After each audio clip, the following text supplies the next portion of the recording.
下一位黃毓民議員。多謝主席。嗱，我就反對呢一個撥款嘅。OK， 個理由好簡單。上次1億我哋都拒捐啦，係咪？嗰個係俾四川省政府嘅，同埋後來追加嗰啲亦都俾嗰啲機構去申請嘅。上次我哋都拒捐啦，不過呢度人多勢眾，後尾第二次就過咗啫嘛，係咪？咁你點可以雙重標準啫？係咪？喂，你啲人講愛國㗎嘛？咁你上次喂四川你又拒捐，而家菲律賓你又捐，係咪？點講得通啫？係嘛？第二，喂大佬，你而家個人質事件都未解決。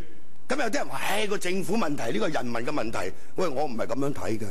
雖然呢一次嘅撥款係注入嗰個賑災基金，然後俾其他機構申請，但係主要都係為咗菲律賓嘅，係嘛？你必須俾啲顏色佢睇嘅，係嘛？你講人道，即係我覺得即係中國人好偽善嘅。我想引述一位年青博客嘅一篇文章，其中一段讀俾大家聽，睇對你有冇啟發。香港被假聖人淹沒。他們強加自己的理想和道德標準於大眾頭上，香港人因為對侵略者不夠大愛包容而動輒得咎，這肯定是一種比肢體暴力更可怕的暴力。不捐錢給菲律賓，是否絕情？是否棄義？是否仇恨衝昏頭腦？也許是的，但同樣可以是經過道德思考所得出的結論。私人捐獻可以轉示閣下大愛，但拒捐也是無可厚非。心中有恨，不如不捐。過得別人之前，先要過得自己。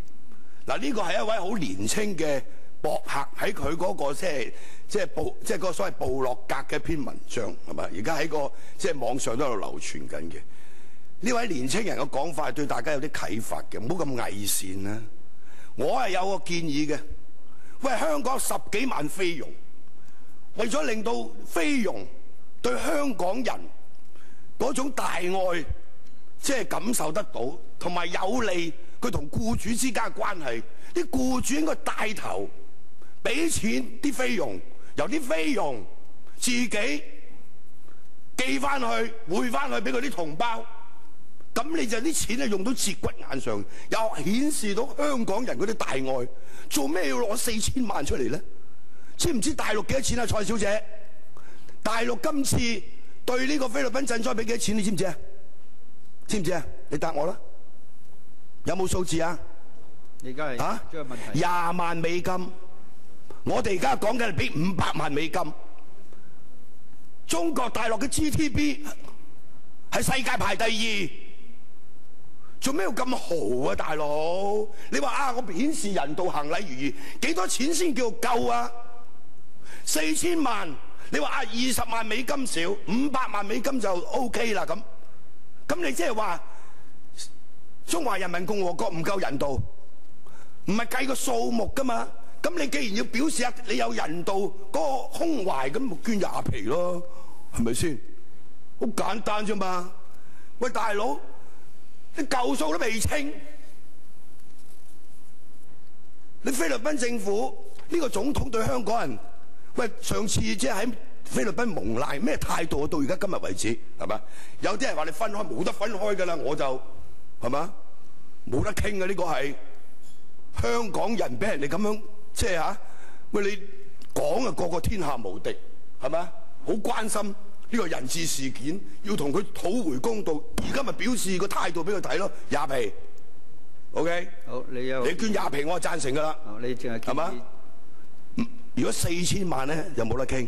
OK， 好，你答一答我先啦。嗱，俾翻分鐘你，唔好我講晒啦。好啊。多謝黃毓民議員嘅問題。首先呢，我有一點係希望澄清嘅咧，就係頭先喺開場發言我都有講，就係我哋今次追加撥款4000萬，唔代表我哋係話要將呢4000萬撥俾淨係因為海燕風災而引起嘅救災活動。嗱，我想問你啦，我唔係呢個我要駁你嘅。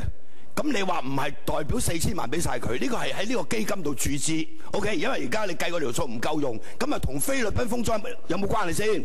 有啊嘛，啱唔啱啊？咁點解會4000萬嘅數咧？咁你自己約摸會計到噶嘛？你而家個結餘都夠俾啦。如果你俾500萬嘅，俾1000萬你而家都夠啦，使乜嚟攞錢啊？黃議員頭先俾阿處長答你。頭先我開場發言都講咗，我哋而家基金嘅結餘係931萬，而當今個星期初，當我哋打俾啲救援機構嘅時候呢，而家係到目前為止有3、4間話已經係準備緊申請書，佢哋已經夾埋個金額呢係超過1400萬。咁我哋知道呢係未夠嘅。咁另外一點呢，就係根據我手頭上嘅記錄呢，中國外交部嘅發言人呢喺琴日呢係證實係內地政府係捐助1000萬元人民幣嘅。咁你都係多過佢好多啦。但係我哋嗰4000萬係咪？唔係全數。咁你而家話申請咗15萬啊嘛？黃議員呢個到此為止先。如果你有需要喺下一輪裏邊跟。廿皮啊！下一位。廿皮即刻捐。